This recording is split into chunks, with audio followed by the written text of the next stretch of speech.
morning, everyone. Happy Friday. We're actually pre-recording this, so we're going to be just fully upfront and disclose that. So I won't know what the weather is on Friday because we're recording this a little early.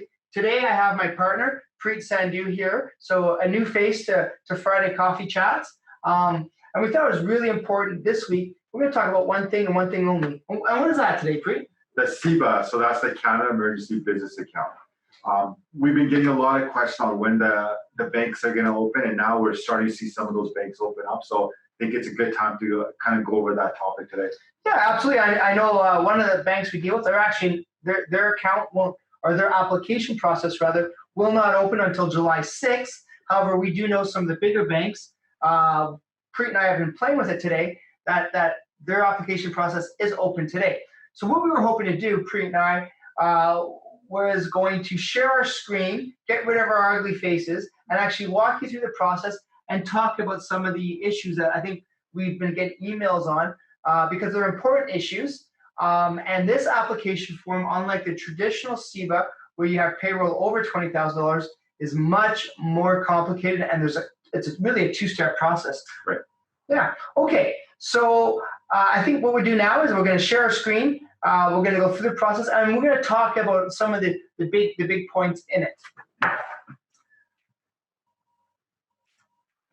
Okay, so what we've done here, and this isn't to promote any one bank, but we're going to use the TD Bank because their website is up and running. So what we've noticed is the first process is you have to go to your bank.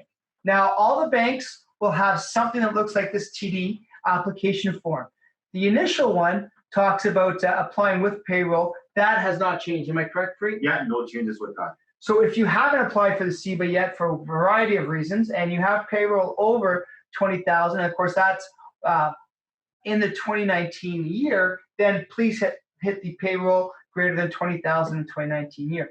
However, if you did not have payroll over $20,000 in 2019 and you qualify for the new expanded rules, which means non-deferrable expenses over $50,000, then you can apply here. And this is what we're going to talk about, the new CEBA rules. So once you hit this tab, you're going to go to another web page.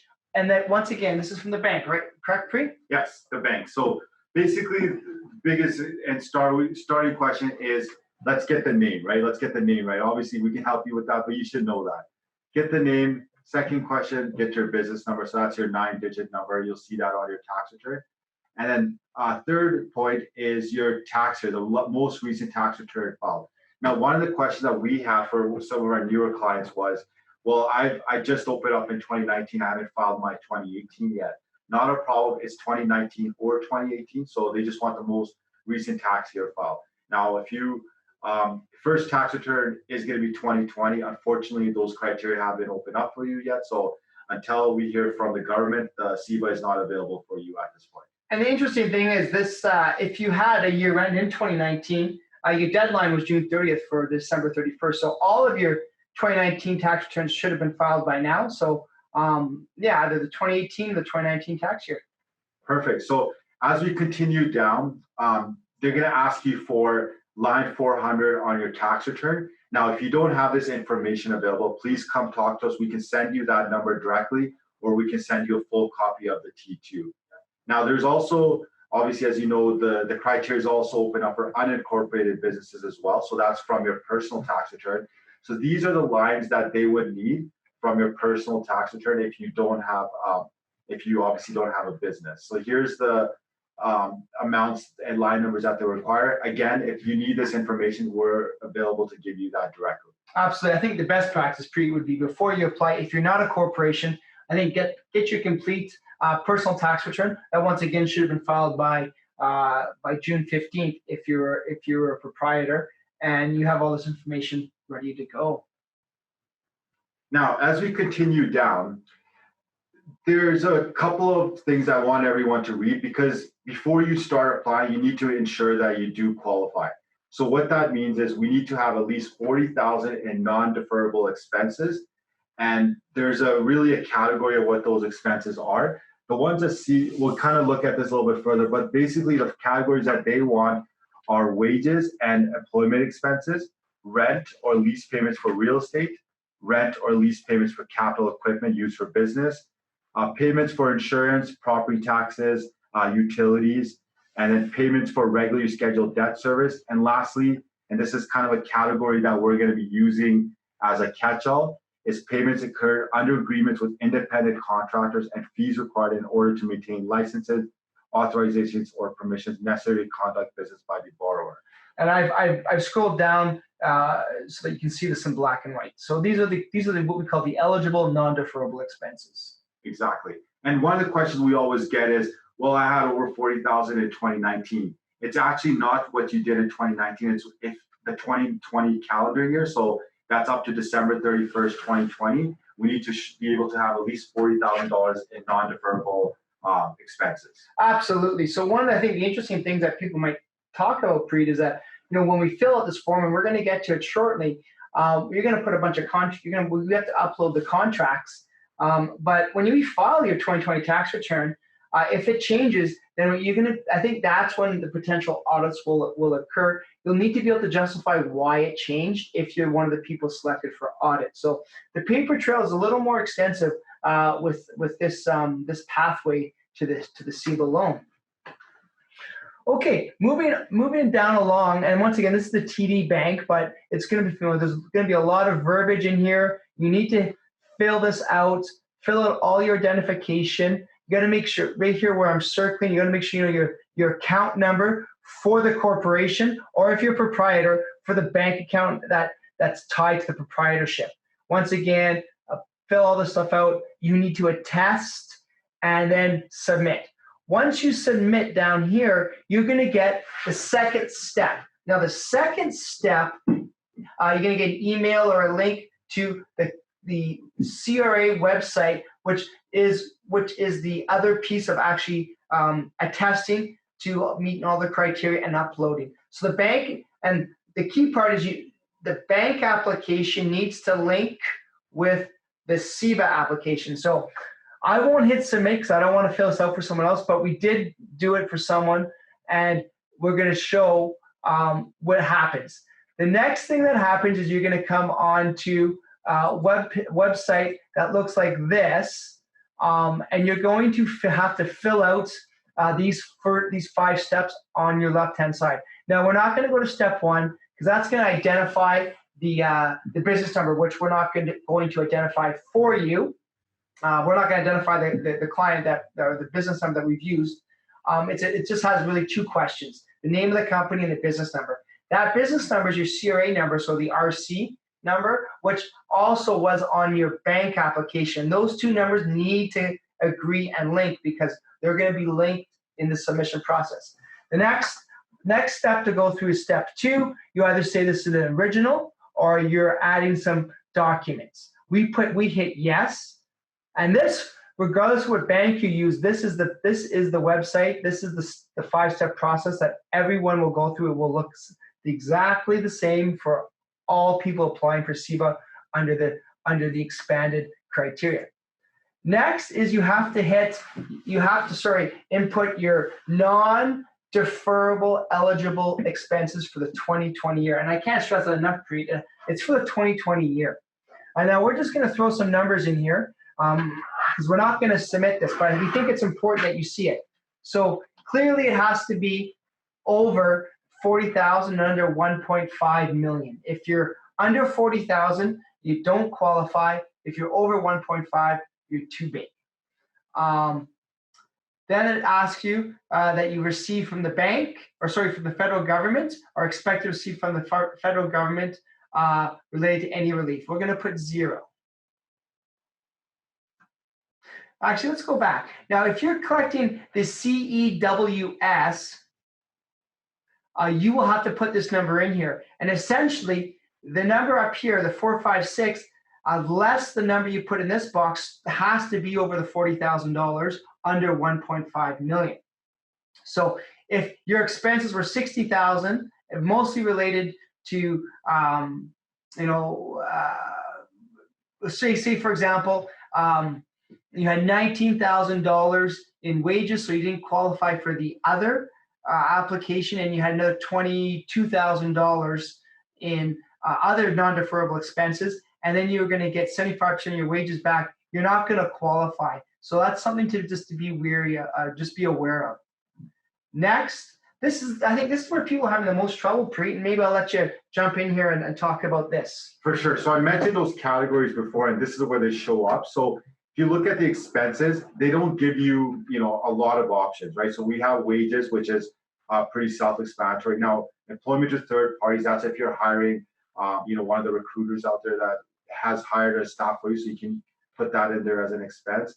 Rent for real estate and capital equipment, that's self-explanatory as well. Insurance, property taxes, telephone, now utilities, all the five major utilities are there: water, internet, electricity, etc. Payments for regularly scheduled debt service.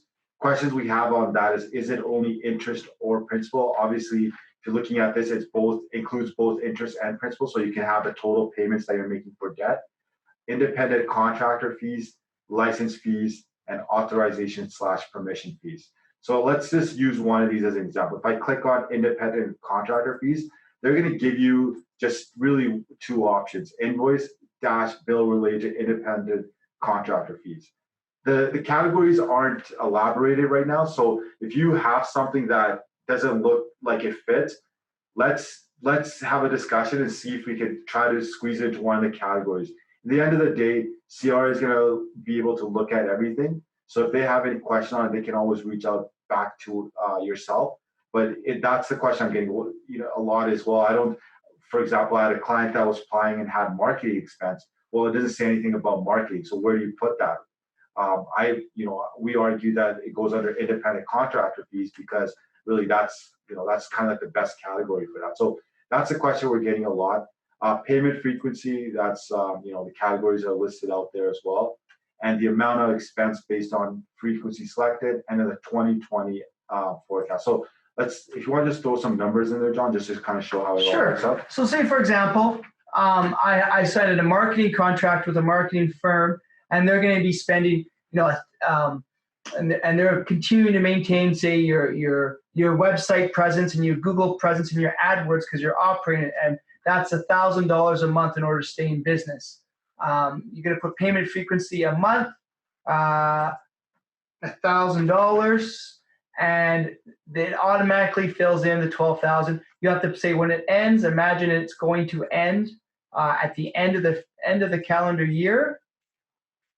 Oopsie, sorry, December 31st, and then you have to hit choose a file, and you have to upload a file. Now I'm not going to hit choose a file because it's going to open up our server, but you hit choose a file, and you're going to have to upload a file. So what you'll want to do before you do this is you're going to want to have all that stuff uploaded, or at least on your computer, so you can upload it and just continue with the process. So, and then you continue until you have at least $40,000 of expenses. You don't have to fulfill everything, but you have to show at least the $40,000 to meet the criteria. So if you're going to use your phone bill, your cell, your internet, you're going to have maybe 6 or 7 of these. Now let me see if I can. So then you're going to choose a local file and you upload it from there. And I will not hit on that once again. One of the things I'd like to maybe point out is here on wages. I think wages is going to create a little bit of a problem, particularly if you have multiple companies and you're very used to, you're familiar filling out the CEBA with the wages, and you had to put your 2019 total wages paid, line 14 from your payroll summary. That is not what they're asking for this application, because remember, it's for 2020 non-deferrable. So you haven't filed your 2020 T4s yet. So they're asking in this scenario for either an invoice from a third party or agreement to pay a third party. Obviously, these are very blanketed sort of nomenclature in terms of a classification. So what we're recommending you put in there is perhaps the payroll that went out for the month, and then you put frequency monthly, and then how much. Or you could put employment, signed employment contracts in there with your employees. I think there's probably some concern around privacy, so you might want to just scratch out their names. If CRA asks for it, then you can send at that point. But I think you could definitely send your monthly remittance form. So I would say perhaps like an invoice from a third party would, in my mind, is your monthly remittance to CRA. And if it was in this case, $2,500 a month, that includes your CPP and your EI. Then you go from payment, and I would once again run that just till the end of the year. December 31st, and then choose a file. That's where you'd upload to your RP account. I think that's probably going to be one of the most confusing things in terms of wages for the 2020 year. It will not be your 2019. Going back to these categories, one of the other things we're talking about was payments for regular scheduled debt servicing. Does that include interest as well? Yes, it includes both principal and interest. Okay, perfect. And if you've gotten relief from the government up till September, then you probably you should record that amount, because you have to catch up that debt, particularly the interest payment. So though the principal may be pushed off for those 3 months, the interest hasn't. Ensure you include that in for sure. For sure. Good point. And then from there, you might have 4 or 5. You just add another expense. You just add another expense here. And if I choose a file, let's see, maybe I can just get. I'm going to put a map in there. So I put a map and hit add. So once you've filled up all this, you can go to add another expense, and it will continue. And then in this case, you can do electricity, select document, the bill, payment frequency, 1 month, and your electrical bill is $500. And then it adds up, choose the date it ends. Once again, same thing. Sorry, there we go. And as you can see, the 30,000 plus 6,000 starts to adds up to your 36,000. As you can see right down here in red, it has to be at least 40,000. Once you hit the 40,000, you don't need to continue to waste time and keep on adding additional expenses. Any other additional comments on that, Preet? No, just the last thing I just want to go over here is just open this up. Authorization and permission fees. We're still trying to figure out what exactly that means, but that could be one of the blanket categories that we can use. If you have contracts that haven't been used, or have contracts that we don't know where to put them, that might be another category that we can use as well. 100%. Now, I'm just going to follow the process. So I'm going to just fill this out. Actually, I'm going to delete this one. I'm going to make this over $40,000. So I'll go $78.92 a month. That's going to get me enough over the 40. My error message is gone. And I just hit next. We just got to put that date again, December 31st. Sorry, December 31st. And now you see the next is activated. I hit next. You basically check this, and then you submit. Now, once you've submitted the CRA, or the Government of Canada website documentation, and you've submitted the bank, you're done. You just now have to wait. And I believe if you look under the CEBA website, they're estimating 10 to 14 days is how long it's going to take to get a result. So I'm going to stop sharing and put our pretty faces back up on, and maybe we'll have a few last comments to talk about. What do you see as the biggest problem, Preet? I think the biggest thing is what information to get now with everything. A lot of things are closed right now, so it's a lot hard to get that support. So hopefully you have that support available, so you can upload that. And you mentioned this before, have that information ready to go, so you're not trying to find that information when you start the application. Get all the documents ready, and then when you start the application, you can just upload it. Absolutely. If you have problems, and like we say every coffee chat, please give us a call, send us an email, and if you need help, bring the documentation in or email it to us. We'll sit here with you, and we'll help you apply collectively, making sure you have all the information and you get that CEBA as soon as possible. If you have, I think the last thing I'd say is don't be nervous about applying if you think there's something that might not qualify. But if it's not deferrable and it's a reoccurring expense, then it fits in. The nomenclature of the classifications may be awkward, but so be it. Let's make sure you get that money. Let's make sure we get the economy going forward, and you get the loans for your business. If you have any questions, please reach out to myself, John Gallo, or Preet Sandhu. Our emails are on our website. Eric will also be leading the actual application process if you need help. He's gone this week, but he'll be back July 6th. And we're here to help you. So have a great week. Hope you had a great Canada Day. Hope you have a great July 4th weekend if you're an American or if you celebrate July 4th. And see you again on next week. And on July 6th, I think all the smaller banks should be good to go. Any final points? No, cheers and have a great day, everyone. Take care.